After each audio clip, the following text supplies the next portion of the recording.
ಬೆಂಗಳೂರಿನಲ್ಲಿ ಹಿಂದೂ ಯುವಕನ ಮೇಲೆ ಹಲ್ಲೆ ಪ್ರಕರಣಕ್ಕೆ ಸಂಬಂಧಪಟ್ಟಂತೆ ಸ್ಥಳದಲ್ಲಿ ಉದ್ವಿಗ್ನ ಪರಿಸ್ಥಿತಿ ನಿರ್ಮಾಣ ಆಗಿದೆ.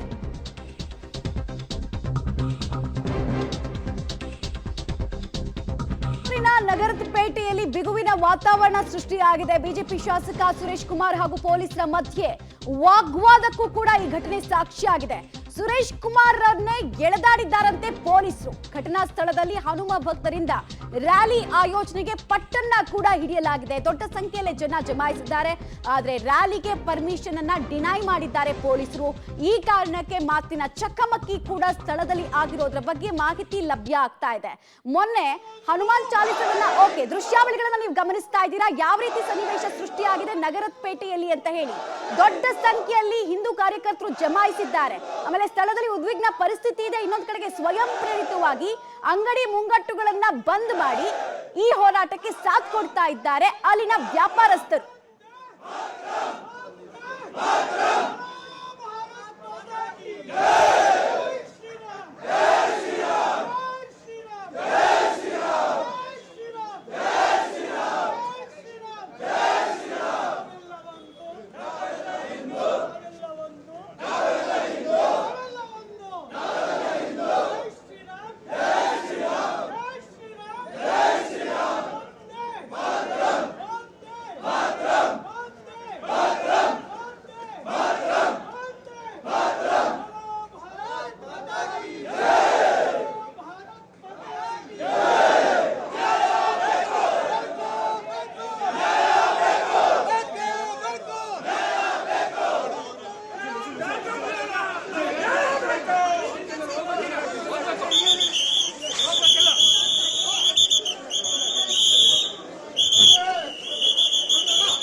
ಪೊಲೀಸರ ಎಂಟ್ರಿ ಆಗಿದೆ. ಈ ಬೆನ್ನಲ್ಲೇ ಜನರನ್ನ ಚದುರಿಸುವಂತಹ ಪ್ರಯತ್ನಕ್ಕೂ ಕೂಡ ಪೊಲೀಸರು ಅಲ್ಲಿ ಮುಂದಾಗ್ತಾ ಇದ್ದಾರೆ. ಇನ್ನೊಂದು ಕಡೆಗೆ ಹಲ್ಲೆಗೆ ಒಳಗಾದಂತಹ ಆ ವ್ಯಕ್ತಿಯನ್ನ ಪೊಲೀಸರು ಜೀಪ್ ನಲ್ಲಿ ಹತ್ತಿಸಿರೋದು ಕೂಡ ಕಾರ್ಯಕರ್ತರ ಆಕ್ರೋಶಕ್ಕೆ ಕಾರಣ ಆಗಿದೆ. ಇದನ್ನ ವಿರೋಧಿಸಿ ರಾಜಾಜಿನಗರ ಕ್ಷೇತ್ರದ ಶಾಸಕರಾಗಿರುವಂತಹ ಸುರೇಶ್ ಕುಮಾರ್ ಅವರು ಸ್ಥಳದಲ್ಲಿ ಪ್ರತಿಭಟನೆ ಮಾಡೋದಕ್ಕೂ ಮುಂದಾದ್ರು. ಈ ವೇಳೆ ಪೊಲೀಸರು ಹಾಗೂ ಅವರ ನಡುವೆ ಮಾತಿನ ಚಕಮಕಿ ಕೂಡ ಉಂಟಾಯಿತು. ಇನ್ನೊಂದು ಕಡೆಗೆ ಹಿಂದೂ ನಾವೆಲ್ಲ ಒಂದು ಅನ್ನುವಂತಹ ಘೋಷವಾಕ್ಯಗಳು ಕೂಡ ಸ್ಥಳದಲ್ಲಿ ಜಮಾಯಿಸಿರುವಂತಹ ಕಾರ್ಯಕರ್ತರಿಂದ ಮೊಳಗಿಸಲಾಗ್ತಾ ಇದೆ.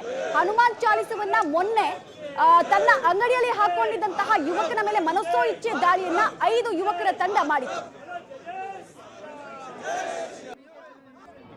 ಇವಾಗ ಭಾನುವಾರ ಸಂಜೆ ಇಲ್ಲೇನು ಘಟನೆ ಆಗಿದೆ ಈ ಜಾಗದಲ್ಲಿ ಅತ್ಯಂತ ಖಂಡನೀಯ ಘಟನೆ.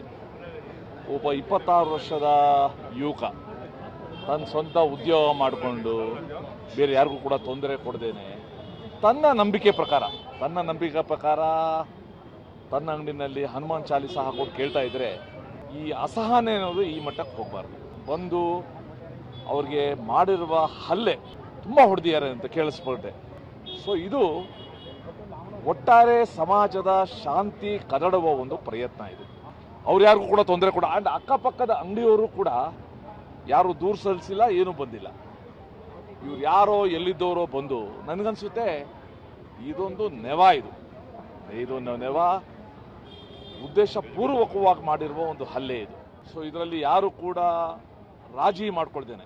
ಯಾರ್ಯಾರು ಹಲ್ಲೆ ಕೋರರಿದ್ದಾರೆ ಅವ್ರಿಗೊಂದು ಒಳ್ಳೆ ಸಂದೇಶ ಕಳಿಸ್ಬೇಕು. ಸಮಾಜ ಇದನ್ನ ಸಹಿಸೋದಿಲ್ಲ, ಸರ್ಕಾರ ಇದನ್ನ ಸಹಿಸೋದಿಲ್ಲ, ಪೊಲೀಸ್ ಇಲಾಖೆ ಸಹಿಸೋದಿಲ್ಲ. ಎಲ್ಲರೂ ನಾನು ನೋಡಿ ಕಾಶ್ಮೀರ್ ಆಗಿರೋದು ಕಡ್ನ ತರ ಸೇಮ್ ಬೆಂಗಳೂರು ಆಗುತ್ತೆ. ಬೆಂಗಳೂರು ಕಂಡೀಷನ್ ಸೇಮ್ ಕಾಶ್ಮೀರ್ ತರ ಆಗುತ್ತೆ. ಈ ತರ ಮಾಡಿದ್ರೆ ಪೊಲೀಸ್ ಸ್ಟೇಷನ್ ಅವರು ಸೇಮ್ ಕಾಶ್ಮೀರ್ ಆಗಿದ್ದೆ ಆ ತರ ಬೆಂಗಳೂರು ಆಗುತ್ತೆ. ನೋಡಿ ಹಿಂದೂಗೆ ಬೈಕೌಟ್ ಮಾಡ್ತಾರೆ ಎಲ್ಲ. ನೋಡಿ ಈ ತರ ಸಪೋರ್ಟ್ ಮಾಡಿದ್ರೆ ತುಂಬಾ ಕಷ್ಟ ಬೆಂಗಳೂರಲ್ಲಿ. ನಮ್ಗೂ ಏನಿಲ್ಲ, ನಾವು ಹೋಗ್ಬಿಡ್ತೀವಿ. ಬೆಂಗಳೂರವ್ರು ತುಂಬಾ ಕಷ್ಟ. ಅದೇ ಅದು ಎಲ್ಲ ಸೇಮ್ ಕಾಶ್ಮೀರ ಹತ್ರ ಆಗ್ತಾ ಇದೆ. ಸೇಮ್ ಆ ತರ ಆಗ್ತಾ ಇದೆ. ಕಾಶ್ಮೀರ ಕೇರಳ ಹೆಂಗಾಗ್ತಾ ಇದೆ ಆ ತರ ಸೇಮ್ ಬೆಂಗಳೂರು ಆಗ್ತಾ ಇದೆ. ಏನು ಅವಕಾಶ ಇಲ್ಲ. ನೋಡಿ ಹೆಂಗ್ ಗಾಡಿಯಲ್ಲಿ ಕೂತ್ಕೊಂಡು ಹೋಗ್ತಾ ಇದ್ದಾರೆ. ಬೆಂಗಳೂರು ಭವಿಷ್ಯ ತುಂಬಾ ಕಷ್ಟ ಇದೆ ಸರ್. ಬೆಂಗಳೂರು ಭವಿಷ್ಯ ತುಂಬಾ ಕಷ್ಟ ಇದೆ. ಪ್ರಶಾಸನ ಎಲ್ಲ ಸಪೋರ್ಟ್ ಮಾಡಿ ಬಂದ್ರೆ ಈ ತರ ಮಾಡ್ತಾ ಇದೆ. ತುಂಬಾ ಕಷ್ಟ ಇದೆ.